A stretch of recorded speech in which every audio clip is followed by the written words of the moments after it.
ನಿನ್ನಿಂದಲೇ ಭಾಗ 4. ಹೀಗೆ ಅಪ್ಪ, ಅಕ್ಕ, ಅಣ್ಣ ಇವ್ರುಗಳಿಗೆ ಬೇಡವಾಗಿದ್ರೂ ಸಹ ತಾಯಿ ಸುಜಾತ ಮತ್ತು ಅಣ್ಣ ಸನತ್ ಪ್ರೀತಿಯಲ್ಲಿ ನೆಮ್ಮದಿಯನ್ನು ಕಾಣ್ತಾ ಇದ್ಲು. ಅವಳ ಬಗ್ಗೆ ಗೊತ್ತಿದ್ದ ಸ್ನೇಹ ಕೂಡ ಅವಳನ್ನು ತುಂಬ ಪ್ರೀತಿಯಿಂದ ನೋಡ್ಕೋತಾ ಇದ್ಲು. ಅವಳಿಗೆ ಪ್ರಾಣ ಸ್ನೇಹಿತೆಯಾಗಿದ್ಲು. ಮೈಸೂರಿನಲ್ಲಿ ಪ್ರಥಮ ವರ್ಷದ ಡಿಗ್ರಿ ಓದ್ತಾ ಇದ್ದ ಸ್ವರಾಗೆ ಹೆಚ್ಚೇನು ಕನಸುಗಳಿರಲಿಲ್ಲ. ಕೇವಲ ಓದಿ ತನ್ನ ಕಾಲ ಮೇಲೆ ತಾನು ನಿಂತ್ಕೋಬೇಕು ಅನ್ನೋ ಹೆಬ್ಬಯಕೆ ಅಷ್ಟೇ ಇತ್ತು. ಅದಕ್ಕೆ ಸನತ್ ಆಸರೆಯಾಗಿ ಮೈಸೂರಿಗೆ ಹೋಗಿ ಓದೋದಕ್ಕೆ ಮನೆಯವರ ಪರ್ಮಿಷನ್ ಕೊಡಿಸಿದ್ದ. ಸ್ವರ ಅಕ್ಕ ಆರ್ಡರ್ ಮಾಡಿರೋ ಹಾಗೆ ಅವಳ ಫ್ರೆಂಡ್ಸ್ ಬರ್ತಾರೆ ಅಂತ ತನ್ನ ತಾಯಿಯ ಜೊತೆಗೆ ಅಡಿಗೆ ಕೆಲಸಕ್ಕೆ ನಿಂತಳು. ಇತ್ತ ಹೇಮು ಆಕರ್ಷ್ ಬರುವಿಕೆಗಾಗಿ ಕಾಯ್ತಾ ನಿಂತಿದ್ದ. ಅದನ್ನು ನೋಡಿದ ಅವನ ತಂದೆ ಶ್ರೀನಿವಾಸ್, ಅವನು ಜಾಗಿಂಗ್ ತಾನೇ ಹೋಗಿದ್ದಾನೆ, ಬರ್ತಾನೆ ಬಿಡು, ಅದಕ್ಕೆ ಯಾಕೆ ಬಾಲ ಸುಟ್ಟ ಬೆಕ್ಕಿನ ಥರ ಓಡಾಡ್ತಾ ನಿಂತಿದೆಯಾ? ನೀನು ಕಾಲ್ ಮಾಡಿದಾಗ ಬರ್ತಾ ಇದ್ದೀನಿ ಅಂತ ಹೇಳ್ದ ತಾನೆ, ಮತ್ತ್ಯಾಕೆ ಈ ಥರ ಹೋಗಿ ಒಳಗಡೆ ಏನಾದರೂ ಕೆಲಸ ಇದ್ದರೆ ನೋಡು ಅಂತ ಹೇಳಿ ಮಗನನ್ನು ರೇಗಿ ಒಳಗೆ ಕಳಿಸಿದ್ರು. ಅಲ್ಲಿಗೆ ಬಂದ ಅವರ ಹೆಂಡತಿ, ಯಾಕ್ರಿ ಮಗ ಅಪರೂಪಕ್ಕೆ ಮನೆಗೆ ಬಂದಿದ್ದಾನೆ, ಅವನ ಮೇಲೆ ರೇಗ್ತೀರಲ್ಲ, ಇಷ್ಟೊತ್ತಾದರೂ ಅವನ ಫ್ರೆಂಡ್ ಬಂದಿಲ್ಲ ಅಂತ ಕಾಯ್ತಾ ಇದ್ದಾನೆ, ಅದರಲ್ಲಿ ಅವನ ತಪ್ಪೇನು ಅಂತ ಕೇಳಿ ಗಂಡನನ್ನು ಗುರಾಯಿಸಿದ್ರು. ನಾನೇನು ಬೇಕು ಅಂತ ಹೇಳಿಲ್ಲ ಕಣೆ, ಆಗ್ಲಿಂದ ಹೇಗೆ ಓಡಾಡ್ತಾ ಇದ್ದಾನೆ ಅಂತ ನೋಡಿದೆಯಲ್ಲ, ಸುಮ್ಮನೆ ಇಲ್ಲೇ ನಿಂತರೆ ಚಡಪಡಿಕೆ ನಿಲ್ಲೋಲ್ಲ ಅಂತ ಹೇಳಿ ಅವನು ಒಳಗಡೆ ಕಳಿಸ್ದೆ. ಆ ಹುಡುಗ ಹೋದಾಗ್ಲಿಂದಾನು ನಿನ್ನ ಮಗ ಹೀಗೆ ಆಡ್ತಾ ಇದ್ದಾನೆ, ಪಾಪ ಆ ಹುಡುಗ ಪದೇ ಪದೇ ಫೋನ್ ಮಾಡಿ ನಿನ್ನ ಮಗ ತೊಂದರೆ ಕೊಡ್ತಾ ಇದ್ದಾನೆ, ಅದಕ್ಕೆ ಸ್ವಲ್ಪ ಸಮಾಧಾನವಾಗಿರಲಿ ಅಂತ ರೇಗಿ ಒಳಗಡೆ ಕಳಿಸಿದ್ದು. ಹೋಗಿ ಅದು ಯಾಕೆ ಹಿಂಗಾಡ್ತಿದ್ದಾನೆ ಅಂತ ನಿನ್ನ ಮಗನನ್ನು ಕೇಳು, ಅದನ್ನು ಬಿಟ್ಟು ನನ್ನನ್ನು ಪ್ರಶ್ನೆ ಮಾಡೋದಕ್ಕೆ ಬರಬೇಡ ಅಂತ ಹೆಂಡತಿಗೆ ಟಕ್ಕರ್ ಕೊಟ್ಟು ಅಲ್ಲಿಂದ ಮುನ್ನಡೆದ್ರು ಶ್ರೀನಿವಾಸ್. ಗಂಡನ ನಡೆಗೆ ಹುಬ್ಬುಗಂಟಿಕ್ಕಿ ಹಣೆ ಚಚ್ಕೊಂಡು, ಇವರಿಗೆ ನನ್ನ ಮಗನ ಬಗ್ಗೆ ಯಾವಾಗಲೂ ಏನೋ ಒಂದು ಅನುಮಾನ ಅಂತ ಹೇಳಿಕೊಂಡು ಮಗ ಇದ್ದಲ್ಲಿಗೆ ನಡೆದ್ರು. ಅಪ್ಪನ ಮಾತಿಗೆ ಮುಖ ಊದಿಸಿಕೊಂಡು ಕೂತಿದ್ದ ಮಗನ್ನ ಕಂಡು ಆ ತಾಯಿಗೆ ನಗು ಉಕ್ಕಿ ಬಂತು. ಜೋರಾಗಿ ನಕ್ರೆ ಮಗ ಬೇಜಾರು ಮಾಡ್ಕೊಳ್ತಾನೆ ಅಂತ. ಯಾಕೋ ಹೇಮೋ, ಆಕರ್ಷ್ ಜಾಗಿಂಗ್ ಮುಗಿಸಿ ಬರ್ತಾನೆ, ಅದಕ್ಕೆ ಯಾಕೋ ನೀನು ನಿಮ್ಮಪ್ಪನ ಮುಂದೆ ಓಡಾಡ್ತಾ ನಿಂತಿದ್ದೆ? ಅದಕ್ಕೆ ಅವರು ರೇಗಿದ್ದು. ಸರಿ ಬಿಡು, ನಿನ್ನ ಫ್ರೆಂಡ್ ನವೀನನನ್ನು ತಿಂಡಿಗೆ ಕರ್ಕೊಂಡು ಬರೋಗು, ಅಷ್ಟೊತ್ತಿಗೆ ಆಕರ್ಷ್ ಕೂಡ ಬರ್ತಾನೆ ಅಂತ ಹೇಳಿ ಅವನಿಗೆ ಸಮಾಧಾನ ಮಾಡಿ ಅಲ್ಲಿಂದ ಸರಿದು ಹೋದರು. ಅಮ್ಮನ ಮಾತು ಕೇಳಿ ನಿಟ್ಟುಸಿರು ಬಿಟ್ಟು ಮನಸ್ಸಲ್ಲೇ ನನ್ನ ಕಷ್ಟ ಯಾರಿಗೂ ಅರ್ಥ ಆಗಲ್ಲ ಅಂತ ಅಂದುಕೊಂಡು ನವೀನನನ್ನು ತಿಂಡಿಗೆ ಕರೆಯೋದಕ್ಕೆ ಹೋದ. ಅಷ್ಟೆಲ್ಲ ಆಗಲೇ ಸ್ನಾನ ಮುಗಿಸಿ ತನ್ನ ಮುದ್ದು ಹುಡುಗಿಯ ಜೊತೆ ಮಾತನ್ನು ಮುಗಿಸಿ ಅವಳ ಬಗ್ಗೆ ಕನಸು ಕಾಣ್ತಾ ಇದ್ದ ನವೀನ್ ಮುಂದೆ ಹೇಮಂತ್ ಪ್ರತ್ಯಕ್ಷನಾದ. ಏನೋ ಕನಸು ಕಾಣ್ತಾ ಇರೋ ಹಾಗದೆ, ಯಾರ ಬಗ್ಗೆ, ಏನು ಸಮಾಚಾರ ಅಂತ ಕೇಳಿದ ಹೇಮಂತ್ ಮಾತಿಗೆ ನವೀನ್ಗೆ ತಡವರಿಸುವಂತಾಯಿತು. ಆದರೂ ಎಚ್ಚೆತ್ತು ಯಾವ ಕನಸು ಇಲ್ಲ, ಏನೂ ಇಲ್ಲ. ಬಂದ ಅವನು ಅಂತ ಕೇಳ್ದ. ಇನ್ನೂ ಬಂದಿಲ್ಲ ಕಣೋ, ಅವನಿಂದ ಅಪ್ಪನ ಹತ್ರ ಮಾತು ಕೇಳೋ ಹಾಗಾಯಿತು ಅಂತ ನಡೆದ ವಿಷಯವನ್ನು ಹೇಳ್ದ. ಅದನ್ನು ಕೇಳಿದ ನವೀನ್ ಹೊಟ್ಟೆ ಹಿಡಿದು ನಗೋದಕ್ಕೆ ಶುರು ಮಾಡ್ದ. ಅದನ್ನು ಕಂಡು ಹೇಮಂತ್ಗೆ ಮತ್ತು ಉರಿದು ಹೋಗಿತ್ತು. ಅಲ್ಲ ಕಣೋ, ನಾನು ಅಪ್ಪನ ಹತ್ತಿರ ಬೈಸ್ಕೊಂಡು ಬಂದೆ ಅಂದರೆ ನಿನಗೆ ನಗು ಅಲ್ವಾ ಅಂತ ಒಂದೇ ಸಮನೆ ನವೀನ್ ಮೇಲೆ ರೇಗಾಡ್ದ.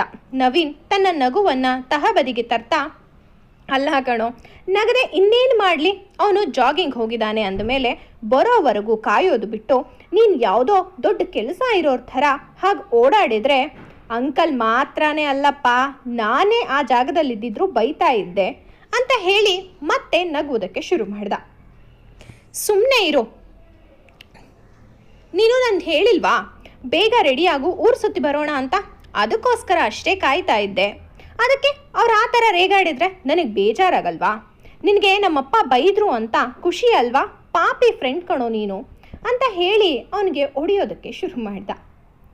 ಅವನನ್ನು ತಡೆದ Naveen, hello my dear friend, ನೀನು ಯಾವ ಕಾರಣಕ್ಕೆ ನಮ್ಮನ್ನು ಊರು ಸುತ್ತೋದಕ್ಕೆ ಕರಿತಿದೀಯಾ ಅಂತ ನನಗೆ ಆಲ್ರೆಡಿ ಚೆನ್ನಾಗಿ ಅರ್ಥ ಆಗಿದೆ.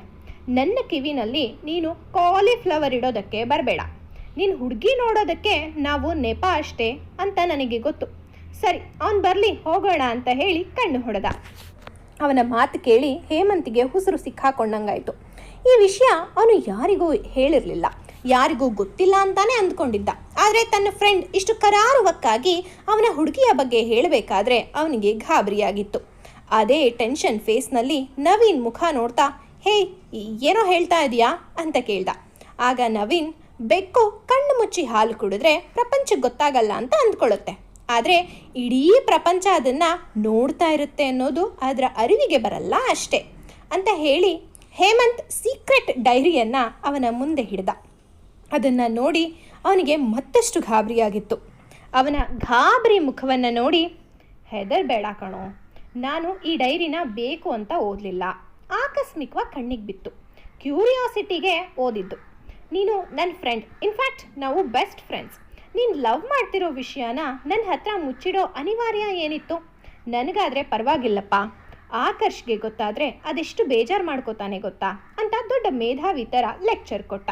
ಅವನ ಮಾತು ಕೇಳಿ ಹೇಮಂತ್ ತಲೆ ಮೇಲೆ ಕೈ ಹೊತ್ತು ಕುಳಿತ. ಒಂದು ವೇಳೆ ಈ ವಿಷಯ ಅವನಿಗೆ ಗೊತ್ತಾದರೆ ಖಂಡಿತವಾಗಿಯೂ ಅವನು ಬೇಜಾರಾಗ್ತಾನೆ. ಯಾಕಂದರೆ ಈ ಮೂವರದು ಬಹಳ ಗಟ್ಟಿ ಗೆಳೆತನ.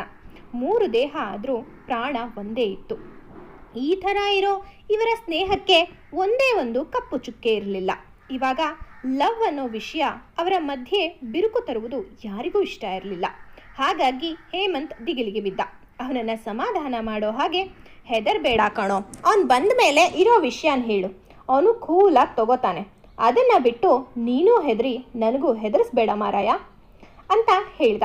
ಅವನ ಮಾತು ಕೇಳಿ ಹೇಮಂತ್ ಸ್ವಲ್ಪ ಸಮಾಧಾನವಾದ. ಅವರ ಸ್ನೇಹ ಆದಾಗ್ಲಿಂದಾನೂ ಅವರ ನಡುವೆ ಯಾವುದೇ ಮುಚ್ಚುಮರೆ ಇರಲಿಲ್ಲ.